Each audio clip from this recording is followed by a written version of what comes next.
Do you know the point of the rapture? I know not everyone's going to love hearing this. I know, I get it. We all have our own opinions, and that's okay.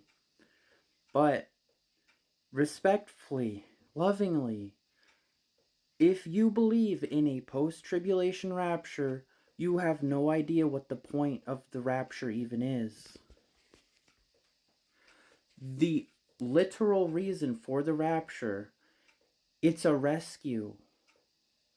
Countless times, over and over and over and over and over and over, God says repeatedly and repeatedly and repeatedly in Scripture that He is going to rescue His children.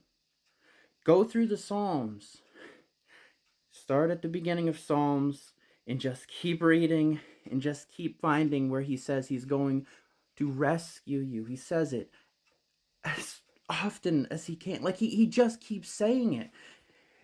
And just look at His patterns with Sodom and Gomorrah in the flood, when He rescues His children before His wrath. If God is going to send His wrath down on Sodom and Gomorrah, He said, this is literally what He said. You can read it for yourself. If there were even 10 righteous people living in Sodom, He would not have poured His wrath down there. He wouldn't have. So that alone we can know that He won't pour His wrath down on the earth if there are any righteous people here. Meaning there cannot be a single righteous person living on this earth before God pours out His wrath. So He must take us up out of the way to rescue us. A post-tribulation rapture would not be a rescue. It would be going to heaven for a half a second and coming right back down. There would be no point, because we already know that after the tribulation is when Jesus comes back with His church, not the church going up there. It literally says that we come back down then with Jesus. Okay? So there's nowhere to be raptured to, because that's when He comes down and makes the new heaven and new earth. So that wouldn't be a rescue. That's why He did it. It's literally just a rescue. That's the whole point. There would be no reason to take us up if there was no wrath to rescue us from. That's why He's removing us. The restrainer is about to be removed. We are the restrainer. He says over and over that He's going to rescue, to remove, to catch up. It's so clear, and people will fight you tooth and nail over this. And it's like, why do we have to twist your arm to try and get you to come up with us? To just try to tell you that God did not appoint us to wrath. He literally says that word for word, that we are not appointed to the wrath that is coming on the whole earth. That's a literal verse, guys. And if you don't want to believe that it's a 7-year tribulation, or that the whole tribulation isn't God's wrath, go right ahead. That's fine. We're going to disagree on some things, and that's fine, but just let me say what I see so clearly, what I believe. Because if we were going to be beaten by God before our wedding, that the last thing that gives me is any comfort at all. That kind of makes me want to turn away from God, if that were true. Why would I worship a God that wants to kill me?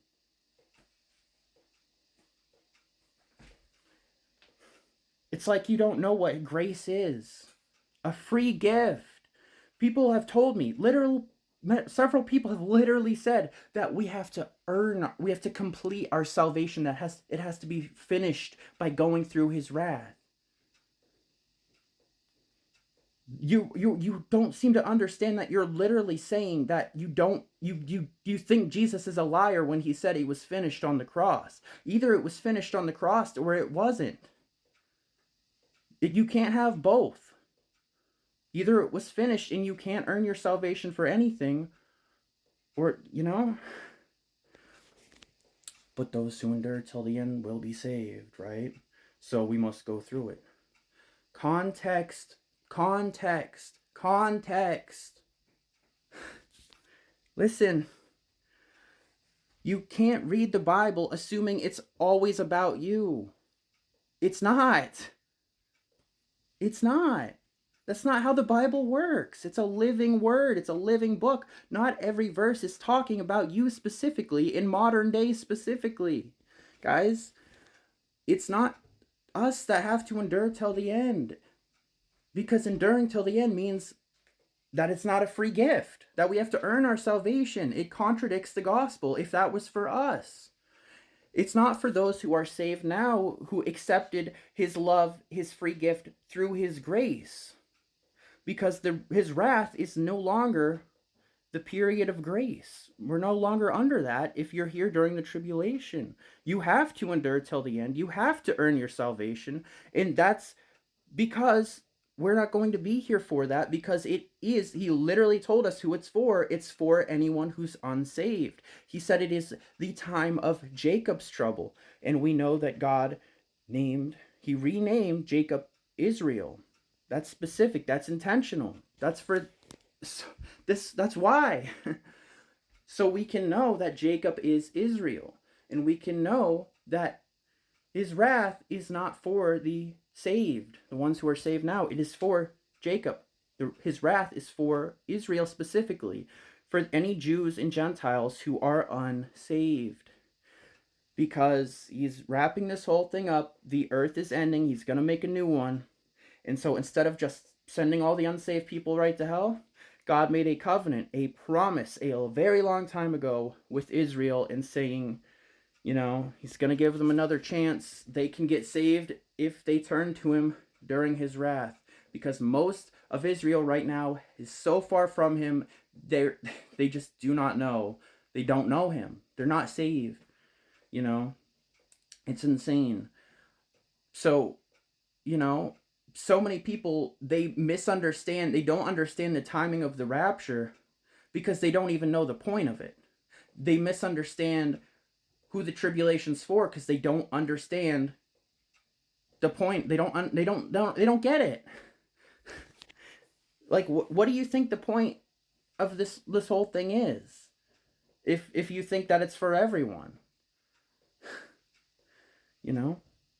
and the more I study, the more I learn about the Bible and the history of the world told to us, revealed through the Bible, the more it just keeps backing up what I already believed. So many of the things that I had no idea about when I first started truly believing in this stuff of the rapture and all that, fully getting into it. There's so much. I barely knew anything about it, but the more I learn about the Bible, the more it just confirms it.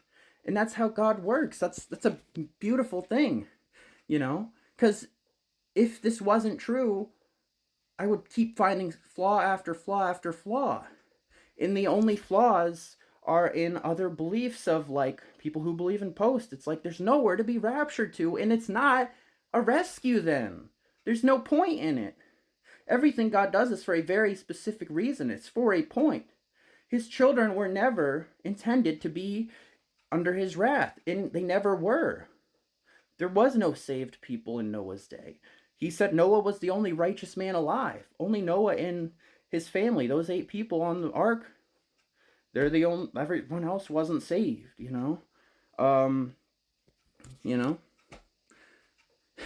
And again, Sodom, if there were even 10 righteous people, he wouldn't have done it. So we know, because he promised us that his wrath is coming on the whole earth. So there won't be any righteous people when his wrath comes. And let's just don't argue with me. I'm tired. I can't do this, guys. It's so stressful. When people who call themselves Christians get angry about this stuff. I'm just trying to comfort one another with these words as the Bible tells us to. He instructs us to be looking. Don't tell me to stop looking. It's literally Jesus himself instructed us. It's a command to be looking. But yeah, God bless you guys. Peace.